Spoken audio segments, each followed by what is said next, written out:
sikap hidup seseorang dibentuk oleh keyakinan yang dimilikinya. Sebagai muslim, keyakinan kita berpatri pada dua kalimat syahadat. Asyhadu an la ilaha illallah wa asyhadu anna Muhammadar Rasulullah. Kalimat ini membentuk perilaku kehidupan. Itulah ikrar yang kita ucapkan. Artinya, pada saat kita berkata asyhadu an la ilaha illallah, saya bersaksi tidak ada Tuhan selain Allah, kita sudah melaksanakan sebuah ikrar. Kalau saya yakin tidak ada Tuhan selain Allah, itu berarti saya tidak akan pernah takut kecuali hanya kepada Allah. Saya tidak akan pernah menggantungkan hidup kecuali hanya kepada Allah. Saya tidak akan melarikan persoalan kecuali hanya kepada Allah. Saya tidak akan minta tolong kecuali hanya kepada Allah. Saya tidak akan minta rezeki kecuali hanya kepada Allah. Berurat dan berakar itu di dalam hati, membentuk kepribadian dan mewarnai seluruh langkah kehidupan kita. Di zaman kita fasih betul mengucap dua kalimat syahadat. Tahlil pun lancar. Tetapi konsekuensi dari kalimat itu sering kita abaikan. Apalagi kita sedang berhadapan dengan zaman yang serba sulit seperti sekarang ini. Ekonomi yang belum pulih, lapangan kerja susah, pengangguran banyak, biaya hidup tinggi. Orang mudah mengalami proses pergeseran nilai.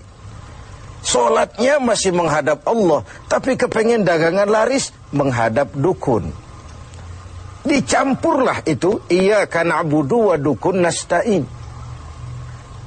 Ini kan sudah gaya hidup yang sinkrit. Nah, puasa melahirkan keikhlasan.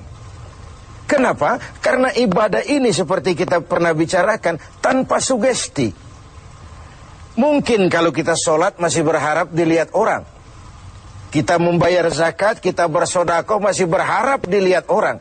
Tapi dengan puasa hanya kita dan Allah saja. Ini harusnya melahirkan gaya hidup keikhlasan. Bahwa kalau kita sudah berbuat, yang penting kita dan Allah saja. Mau dipuji orang atau tidak, mau didengar orang atau tidak, mau dilihat orang atau tidak, yang penting saya sebagai pelaksana sebuah ibadah dan Allah sebagai tempat tujuan kenapa ibadah ini saya laksanakan. Karena itu, pada jumpa kita sore ini, kita akan bicara tentang ikhlas dalam menghadapi kehidupan ini. Sebab bukan saja hanya sholat kita harus ikhlas, puasa harus ikhlas, zakat harus ikhlas. Menjalani hidup ini pun kita harus dengan penuh keikhlasan. Kita tahu bahwa apa saja kalau sudah mulai kita gantungkan kepada yang selain Allah, bersiaplah untuk kecewa. Apa saja kalau sudah mulai kita gantungkan kepada yang selain Allah, bersiaplah untuk kecewa. Nah, ikhlas tentu bukan hal yang mudah dilaksanakan, walaupun sangat mudah untuk diucapkan. Tetapi inilah yang diperintahkan Allah kepada kita. Kalian wa ma umiru illa liya'budullaha mukhlisin. Kalian tidak diperintahkan kecuali hanya menjadi penyembah Allah yang penuh keikhlasan. Penyembah Allah yang berangkat dari semangat keikhlasan. Saya ingin mengungkap apa yang pernah disampaikan oleh Imam Al-Ghazali tentang keikhlasan ini. Beliau menyatakan, "An-nas kulluhum mauta illa al-alimun. Wal-alimuna niyamun illa al-amilun. Wal-amiluna mughtarruna illa al-mukhlisun." Manusia, kata Al-Ghazali, pada dasarnya mati, kecuali orang yang berilmu. Orang yang berilmu walaupun dia hidup, tidur, kecuali yang mengamalkan ilmunya. Dan orang yang mengamalkan ilmunya, banyak yang tertipu, kecuali yang ikhlas di dalam mengamalkannya. Begitulah dalam kehidupan ini. Manusia pada dasarnya mati kecuali orang yang berilmu. Tidak banyak yang bisa dilakukan tanpa ilmu. Ilmulah yang membuat manusia itu hidup, bergerak, berbuat, berkembang, tumbuh menjadi lebih maju. Ilmu dalam sebuah ungkapan lama membuat hidup jadi mudah. Seni membuat hidup jadi indah. Dan agama membuat hidup jadi terarah. Dengan ilmu hidup jadi mudah. Apa yang hari ini terjadi di benua lain, hari ini juga kita tahu dari kamar kita. Dari kamar kita bahkan kita bisa ngobrol ke luar negeri. Itu kemudahan yang terjadi karena faktor ilmu. Dahulu tahun 50-an, orang kita kalau pergi haji ke Mekah 6 bulan. Kita sudah lupa dia baru pulang 6 bulan. Yang ada cuma kapal laut, sementara Mekah Madinah unta. Sekarang orang berhaji cukup 1 bulan. Kemajuan ilmu yang menciptakan Boeing memotong waktu 5 bulan. Ruang dan waktu sudah bukan masalah. Manusia mati kecuali yang berilmu. Orang yang berilmu, walaupun dia hidup, tidur kecuali yang mengamalkan ilmunya itu. Nah, orang yang mengamalkan ilmunya banyak yang tertipu. Merasa sudah banyak karyanya, sudah banyak ibadahnya, sudah banyak kebaikannya. Mereka banyak yang tertipu, illal mukhlisun, kecuali yang ikhlas di dalam mengamalkan ilmunya itu. Ikhlas itu, itulah roh dari amal yang kita kerjakan. Amal tanpa ikhlas, jasad tanpa roh, mati nilai amal kita. Dan iblis itu luar biasa. Sehingga Nabi katakan, iblis masuk ke tubuhmu, menggodamu melalui saluran darahmu. Persempit jalan masuk iblis ke tubuhmu. Sahabat bertanya, dengan apa ya Rasul? Dengan zikir dan lapar. Saya ingin mengulangi hadis ini. Iblis masuk ke tubuhmu, menggodamu melalui saluran darahmu. Persempit saluran masuk iblis ke tubuhmu. Dengan apa ya Rasul? Dengan zikir dan dengan lapar. Jadi ketika kita melaksanakan ibadah puasa ini, kita mempersempit ruang gerak iblis. Itu makna bahwa kalau datang Ramadan, diikat setan dan iblis itu. Siapa yang mengikat? Ya kita sendiri. Dengan apa? Dengan ibadah puasa. Kita ikat dia, tidak berkutik, memperturutkan hawa nafsu sebagai kendaraan utama si iblis tadi. Jadi kembali kepada soalnya, keikhlasan. Itulah nilai dari amal kita. Nah, iblis datang kepada setiap orang dengan bendera yang tidak sama. Iblis datang kepada orang kaya dengan bawa bendera bakhil. Iblis datang kepada penguasa dengan membawa bendera kezaliman. Iblis datang kepada para kiai dengan membawa bendera hasud, iri hati, dengki. Iblis datang kepada orang kaya dengan membawa bendera pelit, bin bakhil alias kikir. Strateginya berbeda, bergantung kepada yang didatanginya. Nah, kalau itu tidak terkena, ditanamkannya lah perasaan bangga. Ah, amalmu sudah banyak, kebaikanmu sudah banyak. Dihilangkanlah keikhlasan kita. Karena itu hadirin dan pemirsa, saya ingin menyampaikan sebuah potret tentang ikhlas ini. Dulu ada cerita, kiai punya santri 2 orang. Satu namanya si Ali, satu namanya si Umar. Satu hari si Ali pergi ke kebun, nyabut singkong.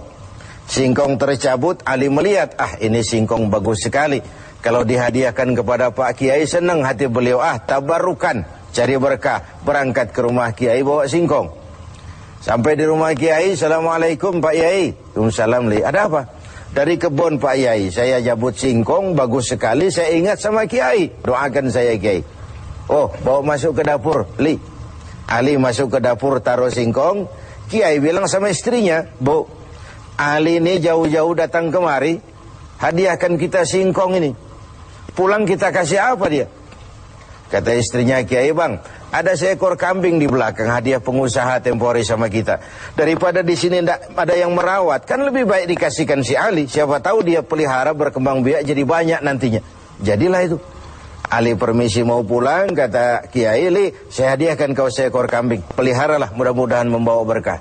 "Terima kasih Pak Yai." Pulanglah Ali dengan kambing seekor ini.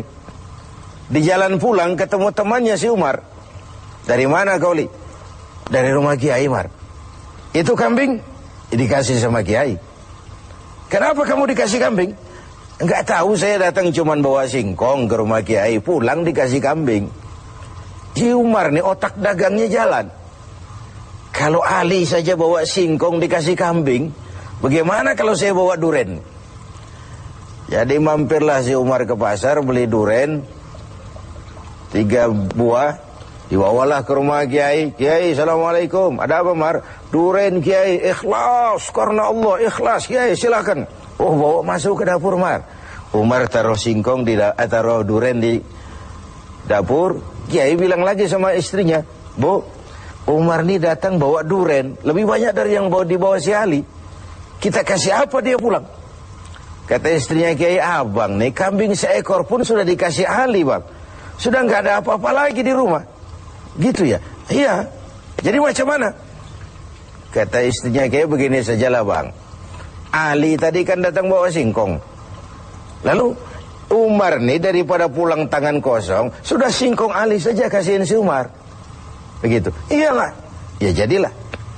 Umar permisi mau pamit pulang, kata Kiai, "Mar, ada singkong, kamu bawa pulanglah, saya hadiahkan sama kamu, rebus, mudah-mudahan bawa berkah buat kamu." Pulanglah si Ali bawa singkong nih kan.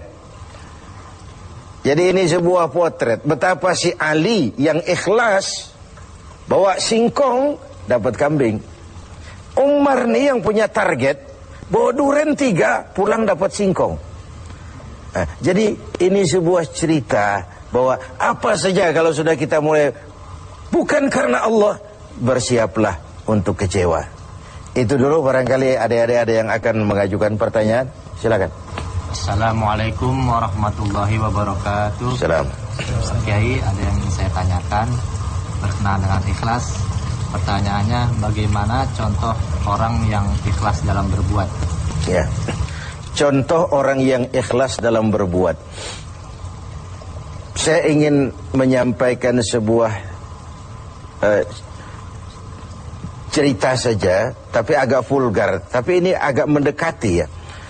Orang yang ikhlas dalam berbuat itu, mohon maaf, barangkali agak mirip-mirip orang yang buang air besar. Ini saudara-saudara kalau pagi buang air besar ikhlas enggak? Ikhlas kan? Apa pernah ditengok-tengok? Enggak pernah. Apa pernah berharap balik lagi? Juga enggak. Walaupun malam habis makan enak, makan sate, buahnya anggur, apel, besok pagi dibuang ikhlas. Enggak begitu jatuh terus ditengokin, jangan-jangan satenya ini. Enggak, sudah ikhlas, kurelakan di kau pergi. Begitu kira-kira contoh orang yang ikhlas dalam berbuat. Ini maaf ya, contohnya agak vulgar, tapi saya pikir itu yang agak mendekati. Kalau sudah berbuat ya sudah diikhlaskan saja, dilepas. Karena ikhlas itu kan artinya selamat, selamat dari noda, selamat dari kepentingan yang selain Allah, bersih dari kepentingan yang selain Allah. Nah itu yang kita inginkan dalam berbuat. Dan puasa sekali lagi melatih kita untuk menerapkan sikap-sikap ikhlas. Kan kalau sudah kita puasa, yang tahu cuma kita dan Allah saja. Bukan karena ingin dipuji orang, bukan karena ingin disanjung orang, tapi karena melaksanakan perintah Allah berdasarkan keikhlasan. Mudah-mudahan puasa ini semakin mendorong kita menjadi orang-orang yang ikhlas.